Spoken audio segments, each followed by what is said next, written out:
I was a college sophomore. A former roommate had married and was pregnant, due any day.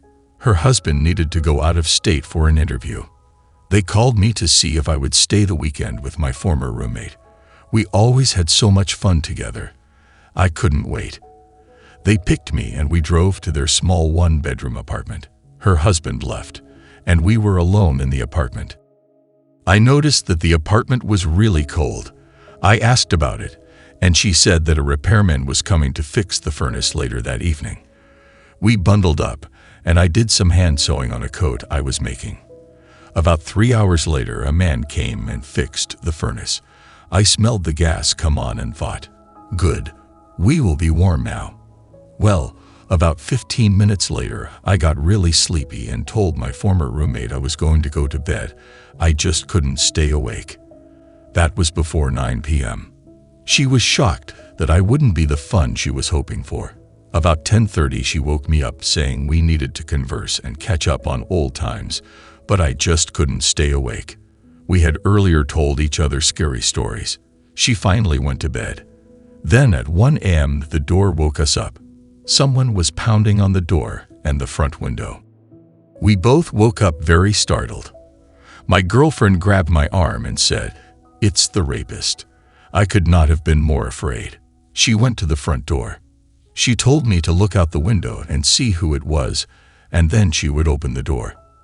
I looked and saw it was her next-door neighbor, who we had seen go to work around 5 p.m. Before I could tell her, I blacked out. I fell backwards and knocked a stereo off a small table and then hit my head on the fireplace brick. The chaos and fright of the moment had me in real turmoil. Then, as if a switch had been flipped, I was in instant peace. I looked down at my body lying there and was very amazed at the complete and thorough peace I was experiencing. I realized at that moment that just being in a body was extremely painful, and the pain was gone. I began to ascend. I watched my body get further away, and I went through the ceiling and into what appeared to be clouds of fog. I continued upward through the fog. My thoughts were very distinct.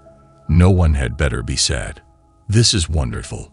What a perfect time to come home. I feel no pain at all. I didn't realize I had been in pain. I hope no one is sad. This is a perfect time. Then I saw a marble entryway into a marble room.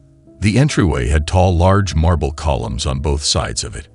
The room was about 20 by 30 feet and didn't seem to have a ceiling on it. There was a door to the room from the other side that a man walked through. He was wearing a white suit with a white tie, shirt, white shoes, and socks. He had a white clipboard in his hands along with a pen. He was about 2 inches shorter than I. I was 5'9". He simply told me there had been a mistake and I was to go back. I told him there was no mistake and I'd like to stay. I could see that he was pretty sure I was to go back, so I resolved quickly to rest my case that it was good I was there. I told him that I was single, had no children, had no husband, was not in any relationship, and that I had left home. And this wouldn't be that hard on my parents or friends. The timing was perfect. Then he told me that I just didn't understand, and that I needed to reconsider. I was certain it was perfect. I sensed that I had the choice of staying or going, and it was his job to convince me to go back. He opened up a large view in front of me, and what I began to see was taken from me. About 20 minutes later, in comparative Earth time, I turned to the kind man and said, "Oh," very reluctantly, "I guess I'd better go back." In that very instant, I was in my body while it was being dragged on an icy sidewalk. The 2 men dragging me almost dropped me, and in shock they said, "Oh, you are alive." I was coughing so hard and crying that there wasn't anything I could say. They put me in a car and got a blanket to put around my bare feet and then one for my shoulders. My girlfriend was then brought out of the neighbors' houses and put in the car. She suffered absolutely no effects from the gas. We were taken to my girlfriend's in-laws' home and stayed there the following 2 days.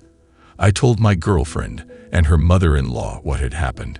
My girlfriend said that she was certain I was dead, that when the neighbor saw me black out through the window, He became even more hysterical in trying to get her to open the door. When the door opened, my girlfriend said the cold, fresh air was so different from the air in the apartment, she knew we had been seriously gassed.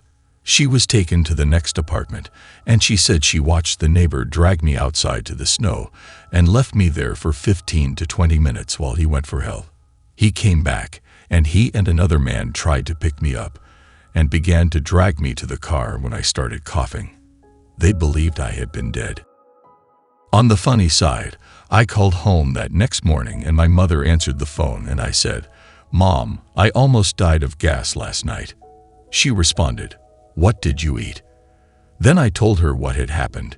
It wasn't about food poisoning or beans. My girlfriend was not harmed in any way from the gas that had leaked or poured into the apartment, neither was her baby. I told a friend from school, who took me skiing the next weekend, about what had happened. He laughed at me and wondered where my head was. I didn't share my experience much after that. I knew it had happened. I knew I had been to the other side. I knew I only was able to remember just a small portion of what was there, and that whatever I had been shown was big enough to convince me to return. I did share this with my grandmother, who was always concerned of dying. I hope I helped her find some peace in it. I've never been afraid of dying since then, actually look forward to it, and know I won't be able to go until the time is right.